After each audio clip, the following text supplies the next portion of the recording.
Anthony Noto was recently on CNBC. He gave an over 7 minute interview across all the different business verticals that SoFi has and the prospects of the company going into the future.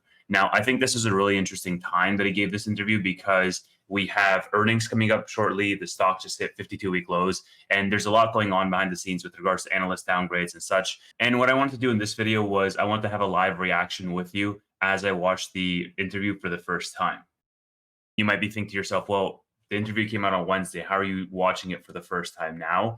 The fact of the matter is, I've been traveling. I've had limited internet availability. I've shared several clips of the interview, which I've seen, obviously, but I haven't had a chance to watch the full interview yet. And I was prepping for a weekly recap video, which I plan to release later today. Since I have some time to spare to make some YouTube content, and so I was going to watch this video anyways, and I thought, what better way to do it than to have a live reaction video. So without further ado, let's jump straight into this interview. Okay, so we have it pulled up here. This is on CNBC on YouTube, and we're just going to be reacting to this. That's right. I'm joined now by Anthony Noto, the CEO of SoFi. Thanks so much for joining us here. Before we talk about your business, I want to talk more big picture about the conversation here in Sun Valley, specifically about the state of the economy, given your purview through your business, as well as the conversations you've been having with other CEOs. What's your sense of the economy right now? Yeah, I'd say the conversation really kind of pivots around 2 points. One is where's the consumer, how are they performing from a credit standpoint, and where interest rates going in the economy. On the interest rate point, we came out of Q1 having reported 26% year-over-year revenue growth with really no growth in our lending business, which is a really strong quarter, and we're really pleased with how things have gone since then. We've came out of that quarter thinking there'd be 1 to 2 rate cuts and positioned our business to do that, which would give us still attractive revenue growth, maintaining profitability, but just as importantly, having a strong balance sheet to take advantage of when rates go down. I think the consensus view is starting to come into picture, and people will believe we'll continue to get the data points on inflation, continue to see an uptick in unemployment, but not too bad, and we'll have 1 to 2 rate cuts by the end of the year, which would be really positive.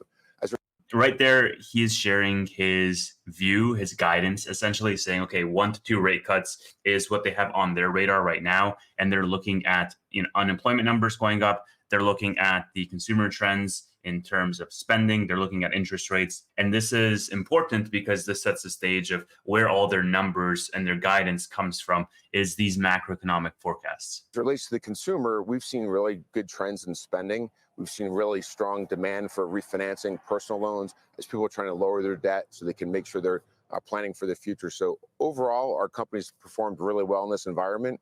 I'm glad we took the stance of lower rate cuts than everyone else because I just got the fact that he's wearing on running shoes, which is amazing. That's a company that I invested in. I actually have several pairs of those. So Anthony Noto's trying to stay trendy, I guess. I like it. Now to benefit when rates start to come down. So I like how we're positioned. And for the first time, I'd say in 2 years, there's a more central consensus view about rates and where credit is. And credit actually has performed relatively well throughout the year. And that's something I heard from a couple CEOs last night. And we're really happy with where it's performed as well, in line with our tolerance levels and our expectations. So all in all, I think we're setting up for a pretty strong back half of the year in 2025 if we get the. I also noticed that he said we were talking with a couple of CEOs last night. So it's really interesting because all of these executives across multiple different companies, across multiple different industries, you'd be silly to think that they're not talking with each other, sharing notes, sharing guidance, sharing what they're seeing in the picture. And so it's really interesting to have that perspective from an executive coming on because they have a much more grounded view of the landscape as me and you would as ordinary consumers, right? They see it on a different scale, on a different level. Right, fiscal policy. Well, we're going to talk more about fiscal policy in a minute, but I just want to return to something you said. I know you've been introducing new things such as alternative investments, but also you mentioned you're not doing as many student loans. What is behind that policy, and where are you shifting your focus to effectively follow or lead consumers and where you want to be growing the business? Sure. As we came into 2024, there was a view that actually rates would be cut 4 or 5 times. And we believed that for rates to be cut that frequently, there would have to be a recession or some type of underlying problem. Right. It turns out we'll get 1 to 2 rate cuts, which is where we've been positioned. And as we thought about the environment and thought about how much we invested in our financial services business, our SoFi Money product, our SoFi Invest product, our credit card product, as well as our technology platform, we had an opportunity to drive really strong growth there at 50% and really pull back in the lending business to be more conservative, to wait to see where the economy shakes out, where interest rates shake out. And now we're coming into a picture where that's a lot clearer. So we've delivered really strong growth without really using the lending business to help drive it. And now we're in a position where, as we go into 2025, to use both. Now, So I think that's a really important point. He basically is saying that these are levers that we can pull on the executive team. These are essentially things that we're actively doing. They're not happening to us. We wanted to take a pause on the lending side of the business because we wanted to see where the rates would shake out. The financial services side of the business is, growing really fast, and there's an innovation there. Now that the rates are going to come down, now that the student lending business and the home loan business are going to ramp up as a result, now that now that the macroeconomic picture has sort of stabilized somewhat, they can and they probably will become less conservative on their lending side of their business. And I talked at the beginning of the year in my forecast that the lending side of the business was not actually going to be down. It was mostly going to be flat or maybe up single digits, that people were painting a much more negative picture than what I thought it was going to be, given just the fact that SoFi has beat and raised so consistently over time. And in fact, I think that the back half of the year will be the telling aspect of whether this pans out to be true or not. But just given what Anthony Noto just said, they were picturing a much more bleak macroeconomic picture. They were picturing higher levels of unemployment. They were picturing a recession, essentially. And now that that's not the case, then that obviously gives them more information on the lending side of the business if they want to ramp that up and not be so conservative now that we have some stabilization in the macro. now, of course, your business all started with student loans. And then just last week, a federal appeals court allowed a key part of Biden's student loan repayment plan to resume, staying in order that had temporarily blocked it. Now, there's been a lot of back and forth on this, but how does Biden's efforts to repay student loans impact your business? And how do you see some of these legal changes and sort of the whole appeals process and the outcomes impacting your business going forward? Yeah, we've really focused on people that have private student loans. Those are people that are still managing their cost and giving them cost savings on refinancing their private student loans. And that's been a smart strategy. It's a much smaller percent of our business. We gave guidance that we'll do close to $2.5 billion of revenue this year. We'll see really strong growth from the other businesses. So we're much less dependent on it. The fact that we grew 26% year over year in Q1 with no growth in lending overall is a great indication that we've invested in other areas that are really paying off for us. And I love that they put up the graphic on the screen of all the different offerings that SoFi is currently providing, and all in conjunction with what Anthony Noto is saying to say, hey, we are less dependent on student loans today more than ever before. And that, I think, is a direct response to a lot of these analysts or a lot of these people who still paint SoFi as a student loan provider and exclusively a student loan provider, right? So they have personal loans, they have the credit cards, the invest segment, the mortgage. All of that stuff is going to be ramping up, not to mention the technology platform with Galileo, which isn't even pictured here. So there's a lot more that they're offering, even in their B2C segments, that's aside from student loans. And so people keep asking about the student loan profile, and that's just historic context. But I think that more time passes and the more impact that financial services makes to the bottom line and to the revenue mix in general, I think that the student loan questions are going to diminish because it's going to become a smaller portion of SoFi's total business as a whole. Response that we're seeing for consumers in our SoFi Money product with 4.6% interest rate, SoFi Invest product, as you mentioned, offering them alternative assets and now IPOs.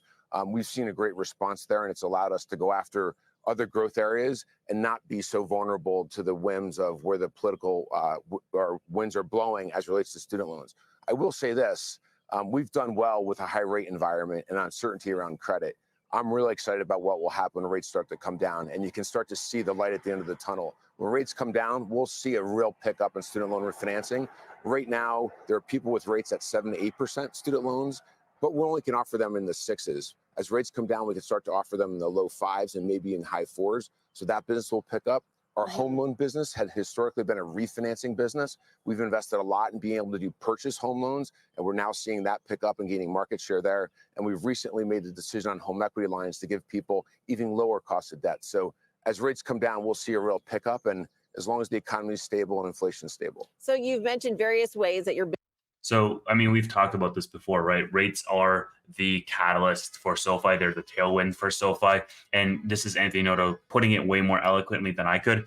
When rates come down, we know that student loans, we know that home loans are going to see a pickup. And the degree to which I think is going to be surprising to a lot of people. I found that expression really interesting. We see the light at the end of the tunnel now. I mean, this might manifest in 2025 most likely because we're going to see the first rate cut in the fall, maybe a second rate cut in the winter. And then 2025 is going to be when this all comes to fruition, because there's going to be a natural lead time to when we actually see that in the financial results. Business is growing, but your stock is way down. Stock's down about 35% year to date, down about 19% since your last earnings report.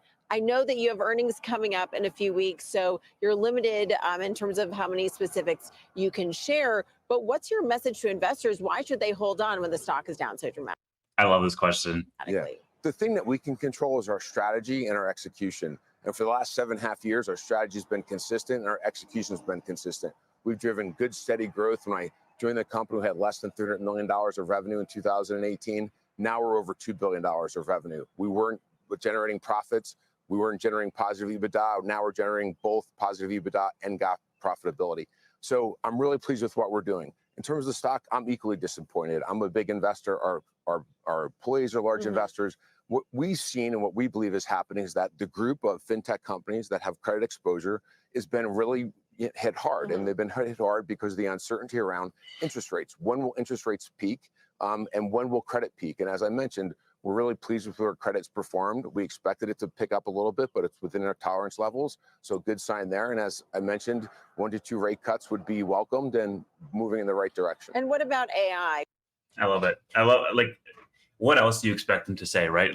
He can't control the stock price. He's also disappointed. He also wants the stock to go up because the business fundamentals are going up. He hit on all the main points that he can feasibly say in response to that question. At some point, you have to just make amends with the fact that the stock and the company are just uncorrelated right now in the immediate short term. And as more time passes, as the business underlying continues to execute, they will become more and more correlated and move in tandem.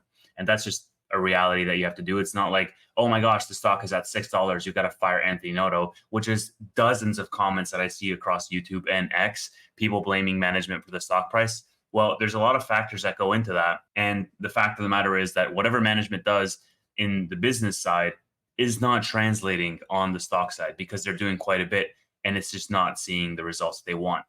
So you got to give them more time. Will SoFi be the one to bring AI to retail banking, and will that really accelerate your results? It's There's a whole spectrum of technologies that we use every day to ensure that our product is safe, it's reliable, and we can be a trusted partner. Where we want to use AI is to fortify those areas, but we also want to use it to answer 3 questions every day. Because this is a financial show and we operate in a financial world, people want to talk about interest rates and consumer spending. We don't spend a ton of time talking about the product. But we are a product company, and my vision for the product is that you open up SoFi every day and you go to your member home feed, just like you would to your Twitter home feed or your Facebook home feed or LinkedIn home feed. But we answer 3 questions for you in a personalized way. What must you do in your financial life that day? What should you do and what can you do? AI allows us to take all the data about you and everyone else and answer those 3 questions. Just a final question about... I thought he was going to hit on the connecta point of the cyberbank chatbot experience, but he actually went further into that of walking through the user experience as a whole from a proactive point of view, right? Banking as we know it is very reactive. A lot of industries today are very reactive. And I think the thing that AI really unlocks is it unlocks this ability to be more proactive in the user experience provided. And what I mean by that is, let me just switch this a little bit. If I go to my bank right now, if I log into my bank account, I have my funds, I have my debt, I have my, payees, whatever, and I have to make all of the decisions around how do I allocate that money? How do I make smart financial decisions for myself? Do I pay off my credit card or do I put more money in my savings or do I just, YOLO it all on GameStop, whatever it may be.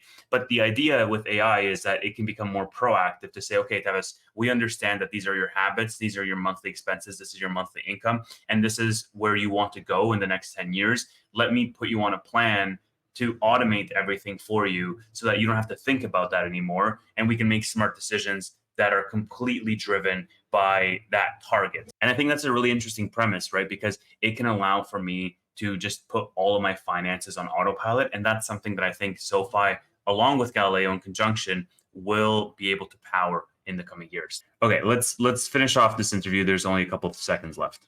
politics, because I know the conversation about the presidential election is front and center here in Sun Valley. What outcome do you think would be best for the economy and for your business in particular? Well, I'll make an analogy. I went to West Point and I played football, and I want Navy to win 364 days of the year. But on that one day when they play Army, I want Army to win. And so I'd be lying to you and being, less than disingenuous if I didn't say our business would benefit from a Republican administration. There's more capital markets activity. There's more M&A activity. I want our country to be very strong and vibrant. And on one particular day, I'll be rooting for one particular party. So that's the interview for you. That's the full clip, 7 minutes, 38 seconds. I commented on that last little segment on X over the past week. That was one of the segments that I had seen of this interview, although I hadn't seen the full thing. And, and watching it for the first time earlier this week, I compared it to when Elon would take strong political stances on one way or another, and he would alienate a part of his buyers based on his political stance. And I think that if you had said this maybe a year ago or 2 years ago, it would have been much more alienating. But I think to say it now in this current political climate comes off as honest and genuine. And I think a lot of the people are just starting to wake up to a lot of the realizations of what's happening and where the numbers are and how inflation is affecting everyday people, and coming out of COVID, what the realities are of the world that we're living in. And, I don't want to get political on this channel, but I just think that it will come off in retrospect as something honest and genuine for the business of him looking out for SoFi's success. And I just want to address a couple of Twitter comments that I got. I mean, he's not saying that if Biden wins re-election, that SoFi is going to go to zero. It's just commentary on the macro, right? He's just saying that with a Republican candidate, it's a lubricant to change the trajectory of SoFi to expedite a lot of the growth that they have ahead. And the way that I saw it, it was very similar to rates, right? Like we could have had 4 rate cuts this year, and the company would have been doing much more on the lending side than they are. They would have been doing much more on the student loan side, but we had no rate cuts so far. And the business is still executing well. They're still growing very well, but they're not on that different trajectory. And so I see both of those things in a very similar bucket in terms of who wins the presidency versus, when does the Fed raise or lower interest rates? They're the same thing. They affect SoFi's business. They can change the growth trajectory, but SoFi has proven over the past 6-7 years that they can operate in any rate environment across multiple of their business segments. I hope you enjoyed this reaction. I'm going to have another video coming out later today on the weekly recap, so make sure you stay tuned for that. And of course, we'll have SoFi Weekly coming up shortly. So make sure you watch that on this channel later tonight, 10 p.m. Eastern. Thank you so much for watching. I'll see you in the next one.